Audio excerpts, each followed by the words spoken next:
I'm wondering if we focus on that for a second. So, I'm a parent, my child's just come to me and they've seen something, let's say, very inappropriate online.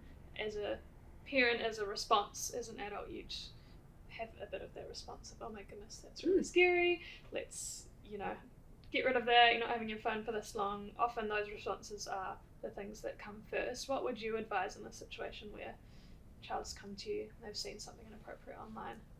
Do you have an example of something inappropriate that they might have seen? So they've been, let's say it's a, I don't know, 11-year-old. They've been on a website with their friends and a link's come up and they've seen something.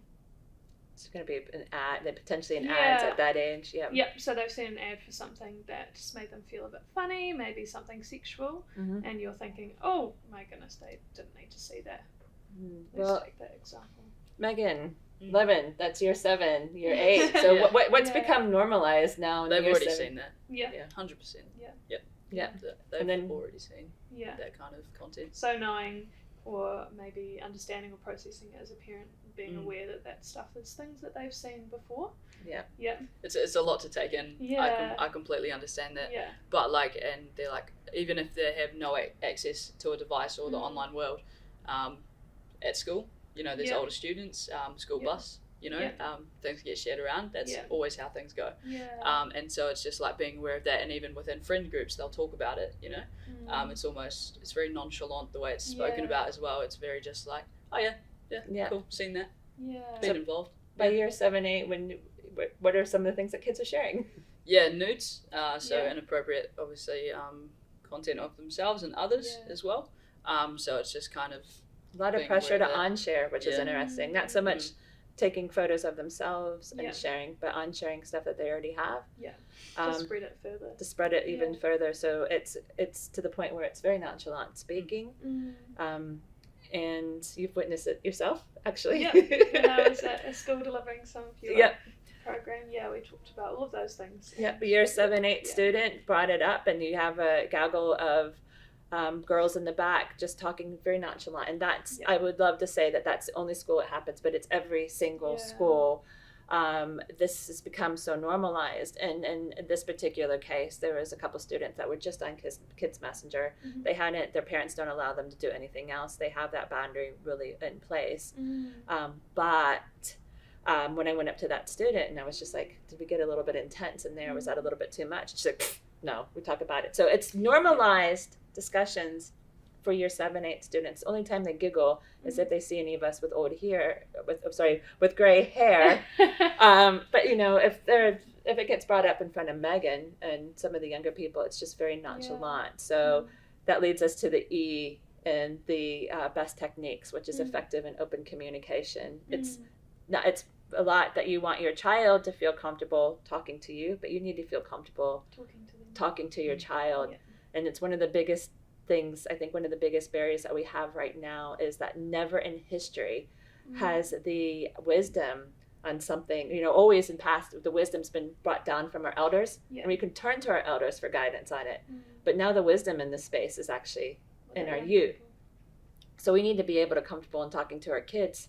And so we have a generation of kids that are seeing porn, that are engaging in porn websites, that are sharing nudes, and we have parents that are very scared to talk about this stuff because there's still very much this belief of if we don't talk about it, it's not happening, or we don't even know to talk about it because there's no way this is happening. And and I've heard from parents go, well, shouldn't they know? Shouldn't they know better not to share a nude? But did we go, okay, kid, there's a whole bunch of cars coming. You should know that you shouldn't cross the road, right? We didn't just sit there go, oh God, I hope they make it through.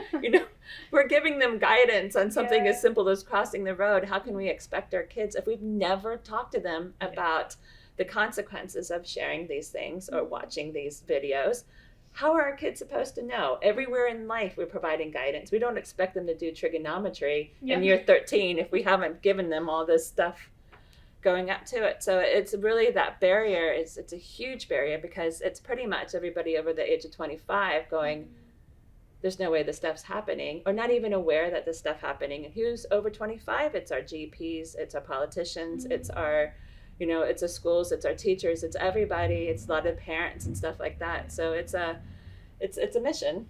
Yeah.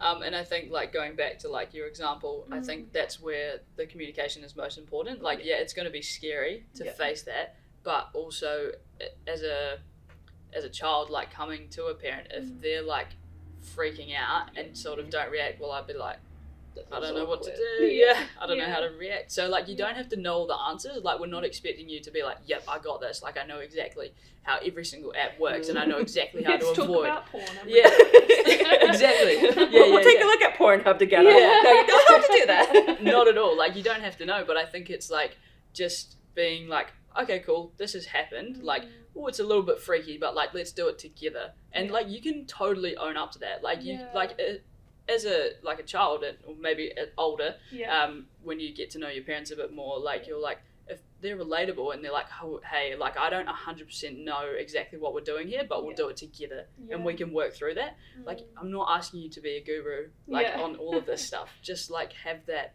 communication. Cool.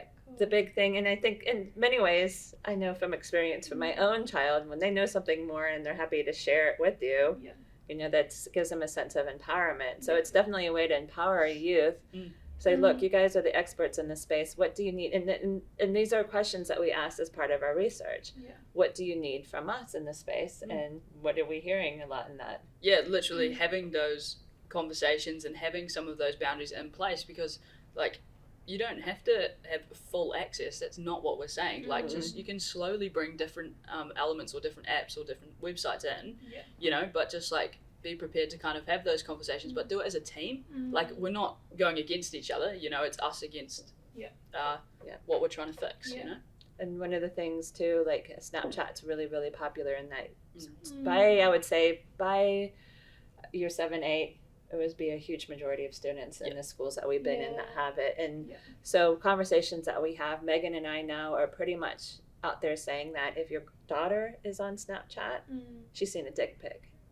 And, the girls will talk about it to the point where it's so normalized that they can tell you what nationality or race that they're getting, even though there's only pictures of dick pics. So, and it's just normalized to that. So if we have to be comfortable saying, okay, if you're on Snapchat, and I've had these conversations with my daughter, I'm not ready for you to see penises yet. She's like, and so it's one of those things, and we're like, well, I have siblings, you'd say, or something like that. And no, it's different. It's a little bit angrier. It's a little bit, it's a different type of thing yet. And so having those conversations of what would you do in these situations. And it's really good though, like, on her own, she came to me with a solution and what she would do to make sure that she wouldn't have to see these things. So again, them coming up with ideas of how to solve these problems themselves. And it's really pushing it back, because that again goes back to the very beginning question, is how do you know when your child's ready?